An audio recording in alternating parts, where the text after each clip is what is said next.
All right. Some of the stuff is somewhat, a lot of you might know, so I'll zoom through it, but feel free to just pause me if you think you want to talk more about it. Okay. So consumer behavior has changed significantly in the last 20 years, right? If you go back to 1998, when there was barely any websites, to now, people are online all the time. So if you represent a brand, let's say maybe it's one of Carl's a Tubi, that he works for Tubi. Maybe by the time somebody makes a subscription on Tubi, they've probably seen Tubi ads on a variety of channels. Maybe they saw a bunch of Tubi ads on Snapchat. Eventually, they clicked on some Instagram ads, and they searched for Tubi, and then eventually installed the app. Right now, even after all this years, the primary method for attribution is last click. So therefore, the very last click along the path gets all the credit for driving that install or the purchase. Okay. Now, this shows up. If you take an e-com example, this shows up in your data. If you go pull Google Analytics data, similarly, if you go pull MMP data, if you're an app, what happens here is that lower funnel properties, if you take Google Analytics example, the Google properties, typically SEO, PPC, get a lot of credit for driving the purchase.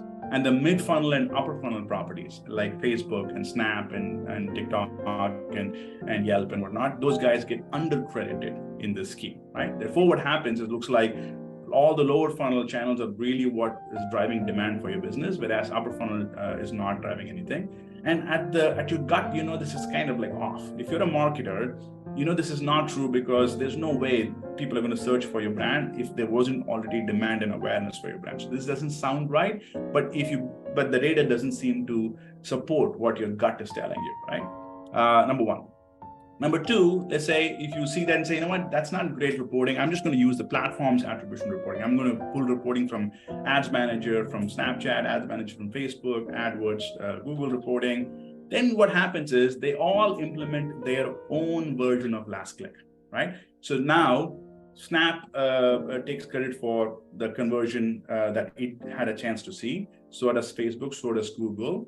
Therefore, when you stack up all those last click conversions or platform self-attributed conversions on each other, it looks like they are over-crediting themselves, because there's more conversions together that they credit themselves than what you saw in the cash register, right? So in this particular case, you only saw 10,000 conversions, let's say last month, but if you just stack up all the last click conversions, it's 13,000 conversions. So as a marketer, when you go put this in front of your CFO, and if they catch on to this, they'll be like, Carl, you don't know what the hell you're doing, right? This makes no sense, and you're kind of juicing up your numbers. This is clearly marketing is not driving as much value as you are actually taking account for here, right? And therefore, it reduces the integrity of that conversation, and Carl now has a difficult time trying to go and ask for budgets and make recommendations for changes and whatnot because of the situation. So now they're caught between a rock and a hard place. At one side, if you go and look at the Google Analytics numbers, it looks like you shouldn't invest in anything outside of SEO and PPC. On the other side, if you go look at this, it looks like, wow, it's really driving a lot of installs and conversions, but it seems too good to be true, right? So it's kind of like this rock and hard place, and the answer is somewhere in the middle, but where exactly? That's a big difference between the two. Okay. Now, what is the one learning takeaway here, right? The one learning takeaway from the last 5-10 minutes of slides is that today, attribution is only a useful tracking signal, okay? It's a great signal for targeting efficiency. So if you're looking at Snap's different campaigns, different ad sets, Instagram ad sets, Facebook campaigns, you can look at which campaigns are having higher conversion rates, higher conversions, lower CPA, and use that as a signal for understanding targeting. Are you reaching your potential customers efficiently? And at what cost, what CPMs, what CPAs, what ROAS numbers helps you understand targeting efficiency, but it's not a causal credit assignment. So it doesn't mean that that's what caused that conversion. It just means that you're able to reach your potential customers efficiently. Okay, it's become a tracking signal, even though if you go back 20 years, it was a causal signal, right? If you go back 1998, 2000, if you go look at the report from Omniture and looked at the conversion report by Source Medium or whatever they used to call it, it was a pretty causal report. If you looked at that, the referring URL based report was pretty much can be used as a causal credit assignment report back then. Not anymore. It's kind of lost its ability to do that anymore. So right now, it's really a targeting signal, and can be used for understanding targeting, but not really for understanding total business impact. Okay, now overall, attribution signals are weakening. Vishnu was talking about it just now, right? So not Vishnu, I'm sorry, Ishwar was talking about it, right? All the maids are going away from his business, and because of iOS 14.5 and now it's iOS 17, they're removing tracking signals all over the place. Attribution signals are slowly getting weakened every day because of a variety of things, regulation and Apple and third-party cookies being deprecated and all that stuff, right? Now, why is this? Why all of this is kind of important is because there's about $70 billion in digital media in the US, another 17 TV, and there's another almost equal amount in Europe. All of those investments are guided by attribution, right? Traditionally, that's what people used to do, right? People go look at the AdWords report, figure out where to invest in AdWords. We'll look at the Facebook report, invest in Facebook, Google Analytics report, and drive investment decisions, right? Now, as attribution signals are weakening, the ability to direct your dollars towards demand is weakening with it, okay? Now, let's take this example, okay? Now, in this example, it's $2, $3, $4, $5 million worth of investment.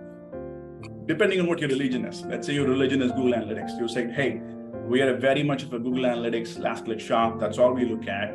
If you believe that, you should invest all your dollars in Google. You should almost invest nothing in Facebook and Snap, right? Whereas if you believe the ads manager, the platform reporting religion, then you would have a very different investment thesis. You should actually pull money out of Google, invest into mid-funnel properties, Facebook and Snap, right?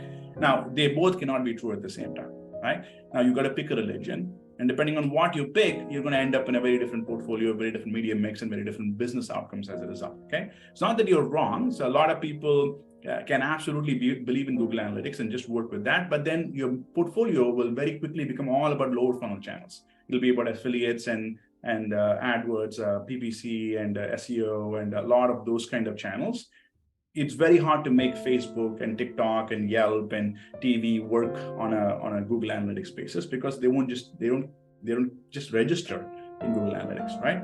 Whereas if you're all about the platform attribution, then the problem is it feels it's all juiced up. So as you spend money, the investment and the business outcomes are somewhat not fully tied to each other. So you could do this investment and your business can just do this. And at some point your CFO was going to grab you and say, dude, you're not a good steward of the investments that I just gave you because you just keep increasing spend and business is not growing as fast as you're asking me to increase spend. So maybe we should look for a replacement for you, right? So we're constantly in the situation where we don't know what the right answer is, okay? Let me pause right there. I'm sure. What about the marginal investments? One is investing your current dollars. What about investing new dollars, right? You're going to invest. What about the next $1 million, next $500,000? What is the marginal CPA? A lot of you guys might have heard of this idea of diminishing returns in media. The second dollar is less efficient than the first dollar. The 10th dollar is less efficient than the 9th dollar, and so on and so forth, right? There is a notion of diminishing returns. So clearly, whatever you measure, irrespective of how you measure it, if you measure your CPA as 325, 330, 561, as you increase your spend, the CPAs will get worse. ROAS will get worse, right? Now, what is the marginal ROI, CPA ROAS, for the investments you're going to make on these channels, and therefore, how do you invest your next dollar most efficiently, right? Now, we all know that the current last click attribution paradigm is just not equipped to be able to answer these questions efficiently, and therefore we need a more advanced paradigm, which I'm beginning to call advanced attribution, okay? All right.